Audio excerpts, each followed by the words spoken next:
Welcome to the Verity of Health. I'm Karen Redmond, your host. Thank you for joining me today.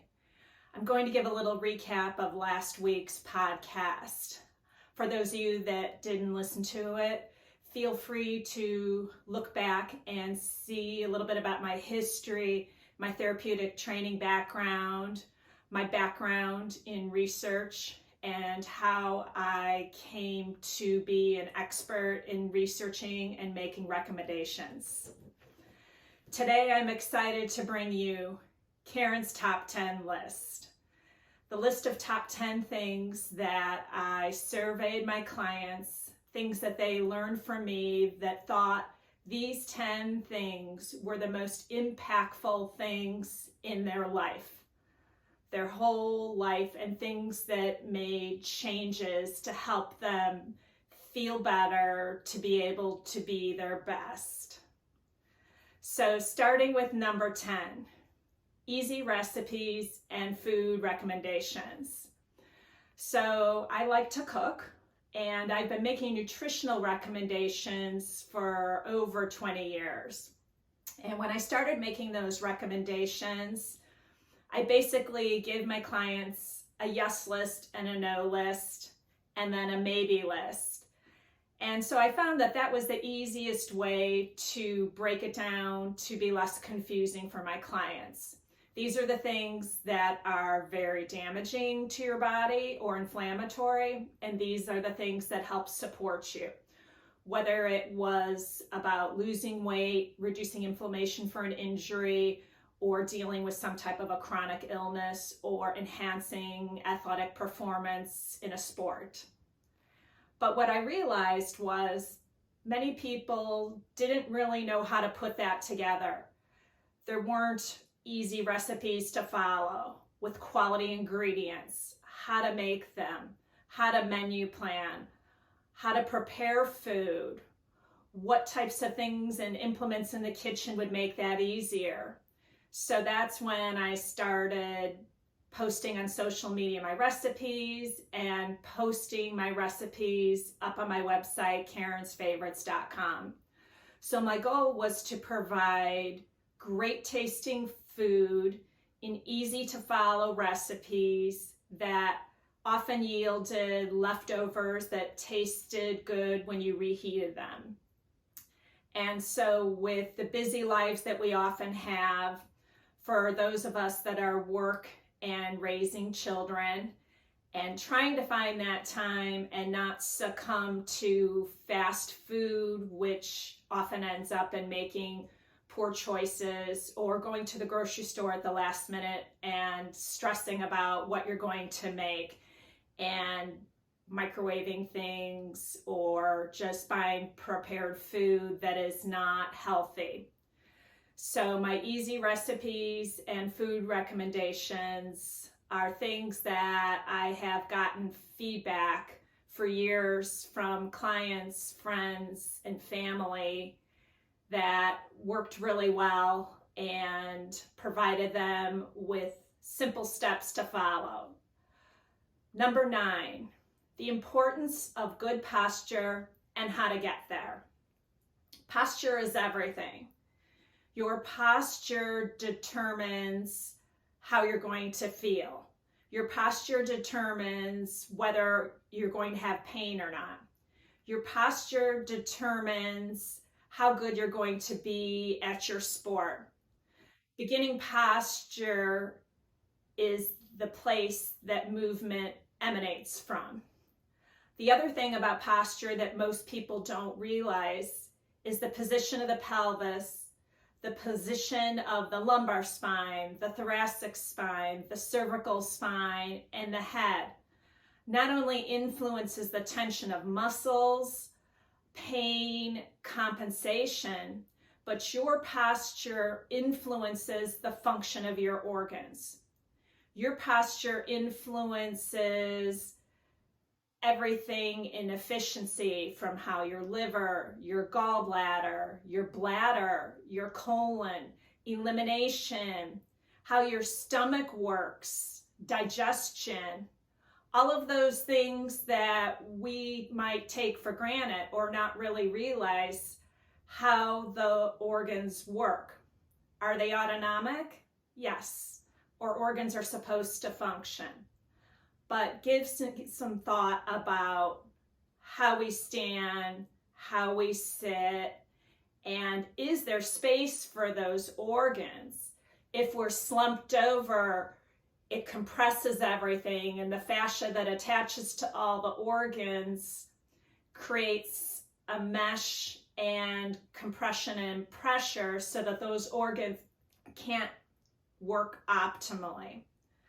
So the postural adaptations, as well as how your posture is in every single exercise that you perform.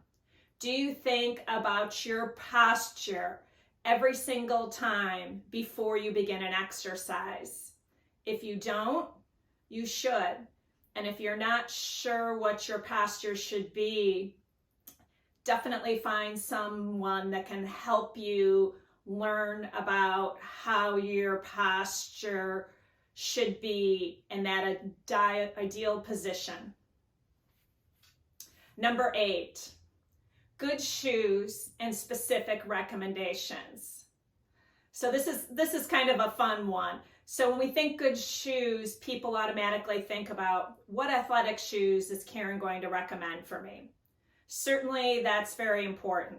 So what type of shoes you wear for tennis, for soccer, for working out, for running. What is my foot position? Do I pronate? Do I supinate? And those are all things that I absolutely go over with every single client. I look at that in relationship to the knees, the pelvis, the spine. I watch people walk, run in their shoes. But when the shoes made my top 10 list, it wasn't just athletic shoes. I'm talking about other everyday shoes, shoes you wear for dress, shoes you wear for fashion. So my clients were very happy that I have a little bit of a fashionista side to me. So I was able to make fashionable recommendation of shoes that gave comfort and didn't cause severe compensation. So those recommendations would be everything from a shoe that someone might wear to work, might wear to an event, or might just wear when they're on a long trip, walking through the airport. Number 7, ergonomics of the office setup, car seat, and traveling. This is everything, especially today as people are working remotely from home, as kids may be e-learning, Zoom sessions. What is your computer setup? How are you sitting? What kind of chair are you in? Are you seated? Are you in a standing desk? Do you move around? How far is the monitor from you? What is the monitor height?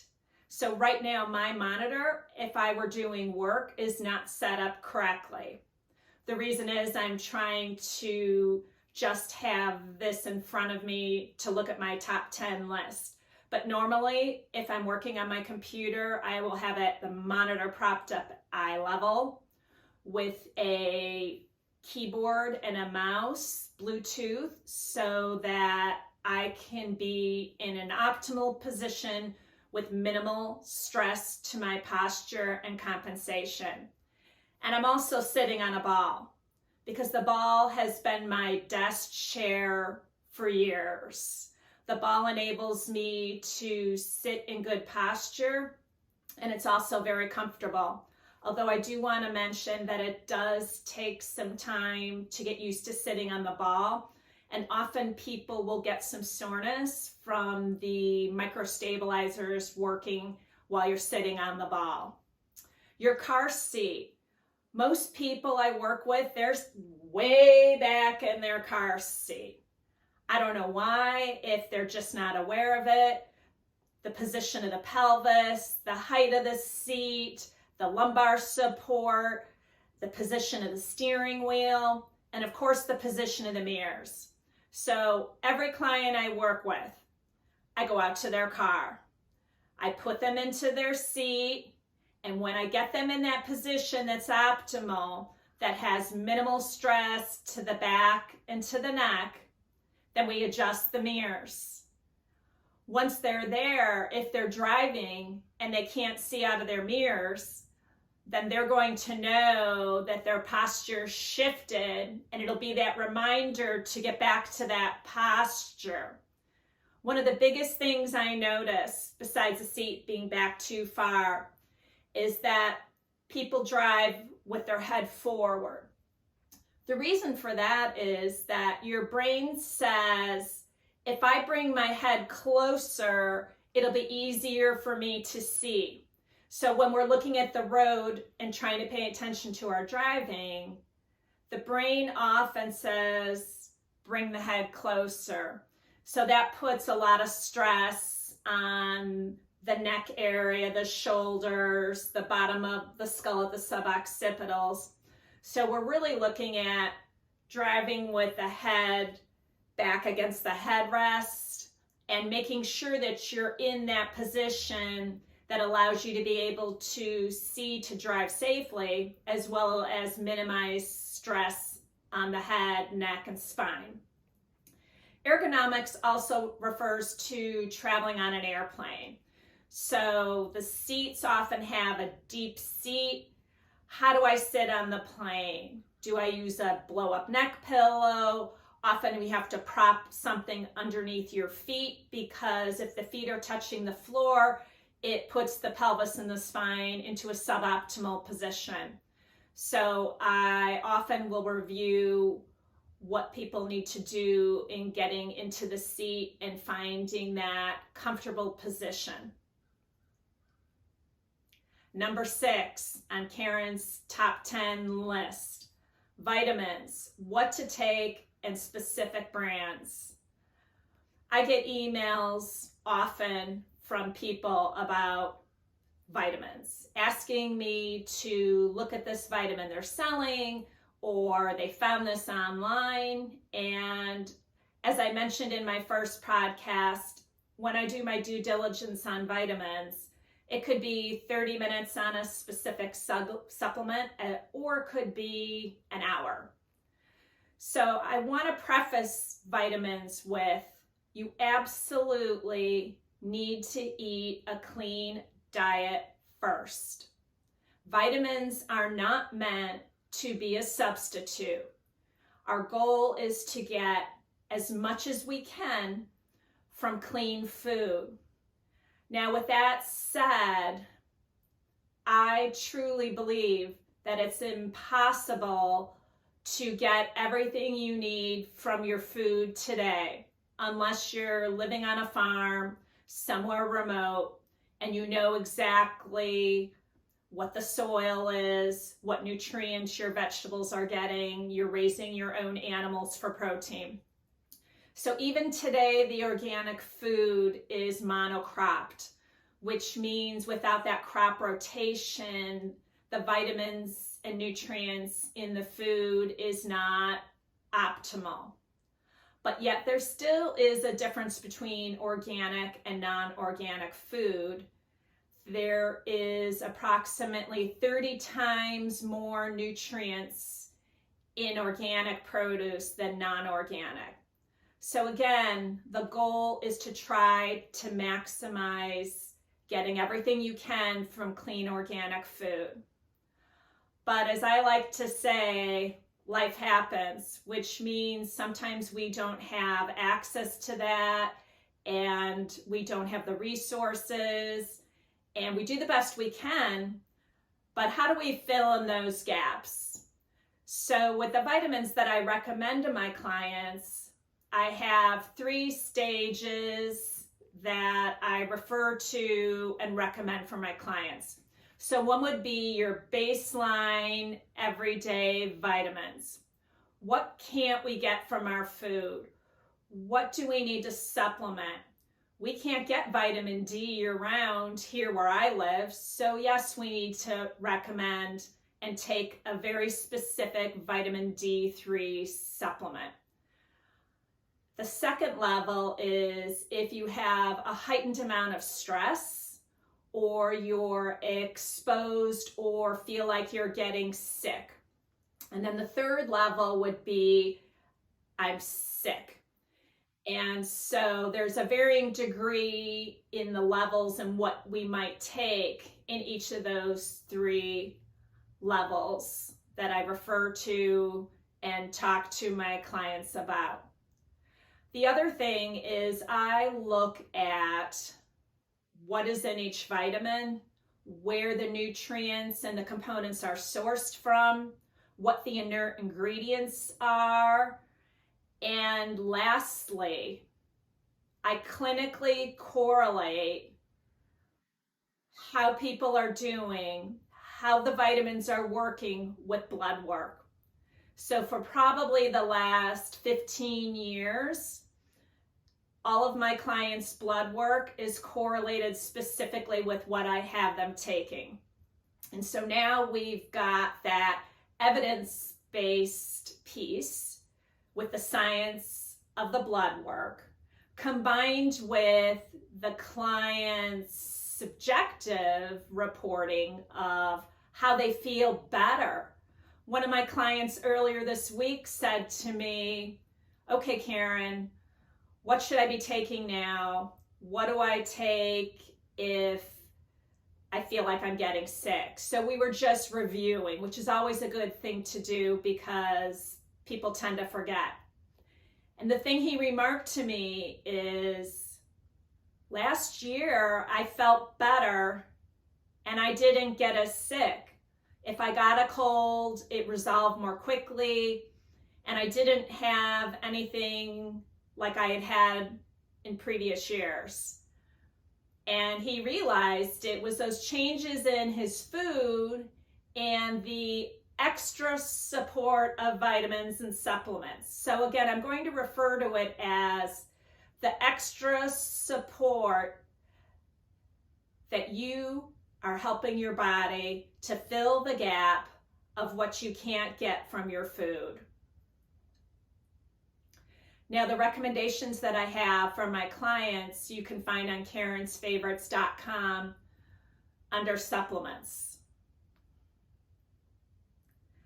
Number 5, I was actually very flattered to hear this from my clients. Providing the example of motivation to inspire others. That's my social media. That's me posting transparency every day of what I do in my workouts, in my recipes, and trying to keep my family healthy. And so I feel like as a person in the type of job that I do, that I owe it to myself to prioritize my own health, and that I need to set the example for my clients. Number 4, water and the importance of hydration. So hydration is very important.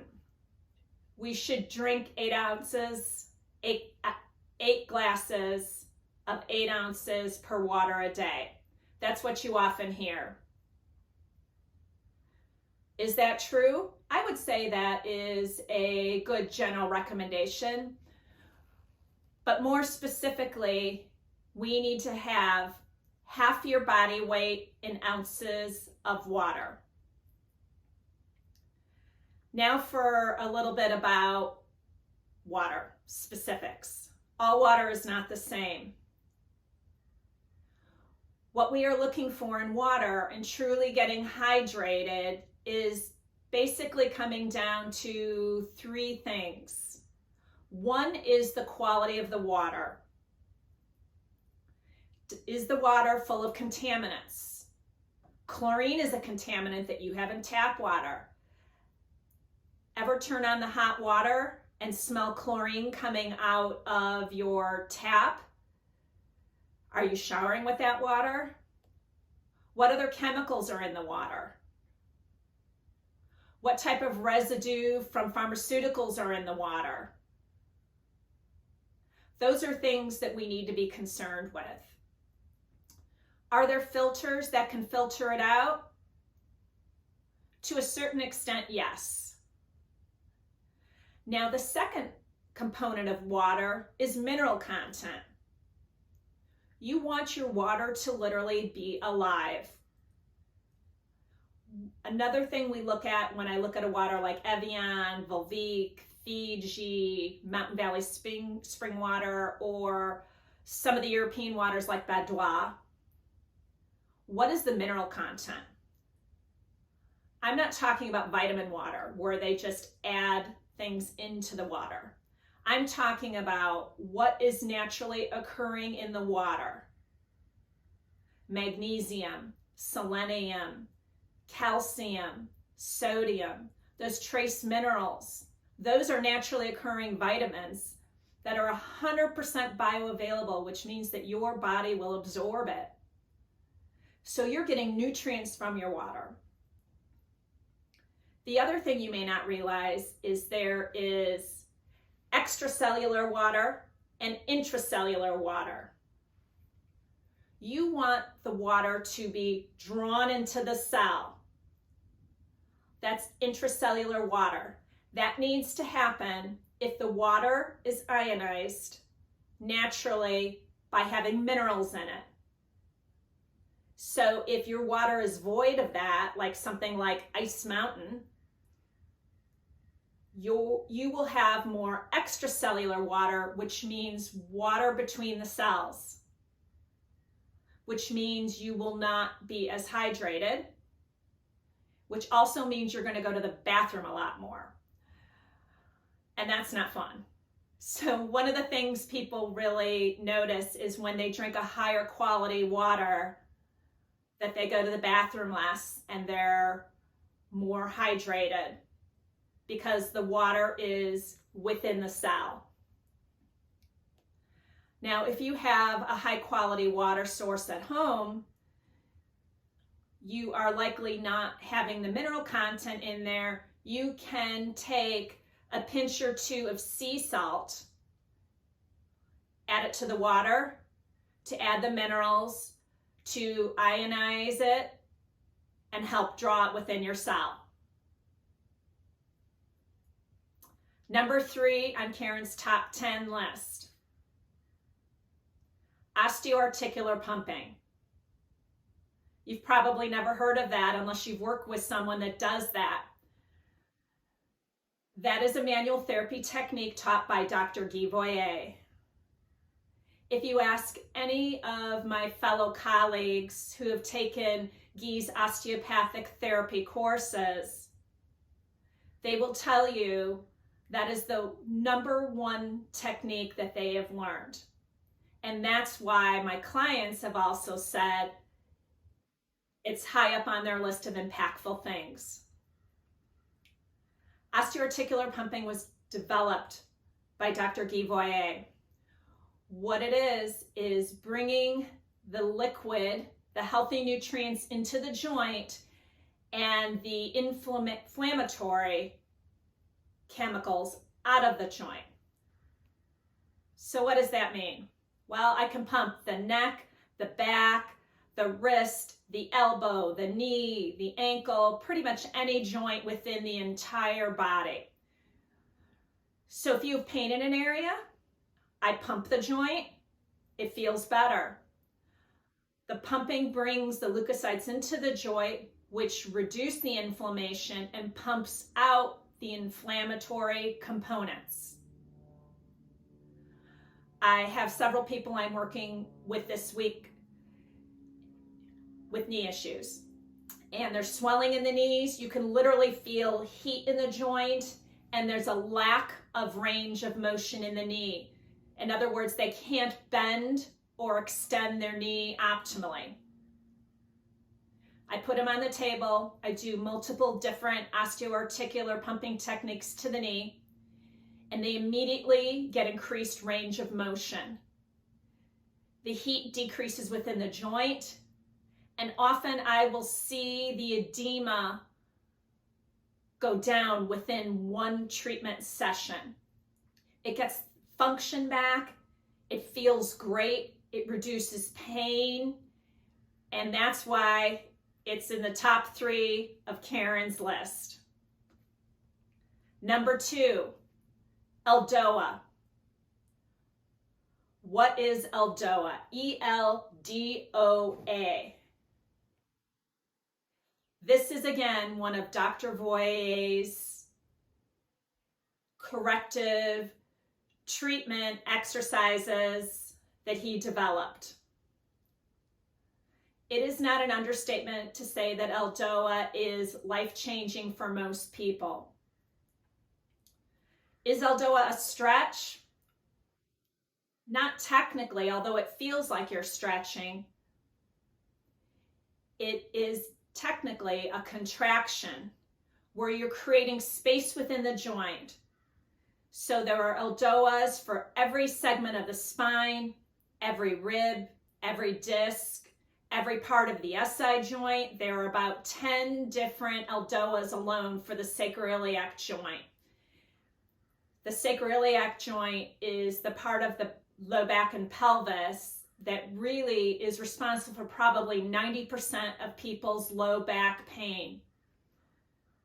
And it is the most misdiagnosed and mistreated of most people's low back pain.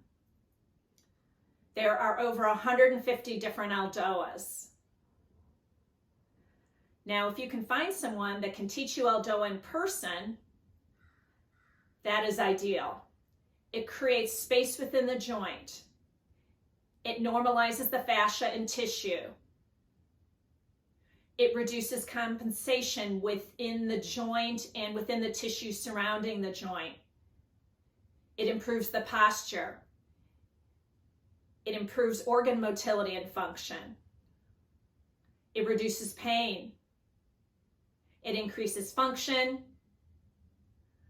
And that's why it's number 2 on Karen's top 10 list. Number 1 is clean eating. I talk about clean eating with every single client that I work with, regardless of whether they're coming in and they want to lose weight, whether they have pain, or whether they're an elite athlete. What you put in your body absolutely influences how you feel and what you get out of it. If you're eating inflammatory foods, that means that your body can't recover to perform in your sport. If you're eating inflammatory foods, it can distend your abdomen and your gut and shut off your abs and make you constipated and give you more back pain. Clean eating affects your body systemically. If you've got arthritis, if you've got an autoimmune disease, if you've got a chronic disease, if you've got an injury, everything you eat influences how you feel. Everything you eat influences your emotional status and how you feel mentally. And it's very interesting because I started in my path of my career back in grad school, and nutrition was a huge part of what I was learning. Then I learned more of the clinical work and the therapeutic work and the corrective exercise. And after about 2 or 3 years of that, it came back again to the nutrition and how important that nutrition was in influencing how people healed and how they recovered. Now, if I take that with my advanced osteopathic therapy and training, people have all the resources to feel their best. So thank you for tuning in and listening to Karen's Top 10 list. Follow me on YouTube at Karen Redmond. Follow me on Instagram at Karen's Favorites. on Facebook at Karen's Favorite Items. And most of my information, including supplement recommendations, product recommendations, and recipes, is on my website at karensfavorites.com. Thank you for tuning into the Verity of Health. Remember, prioritize your health.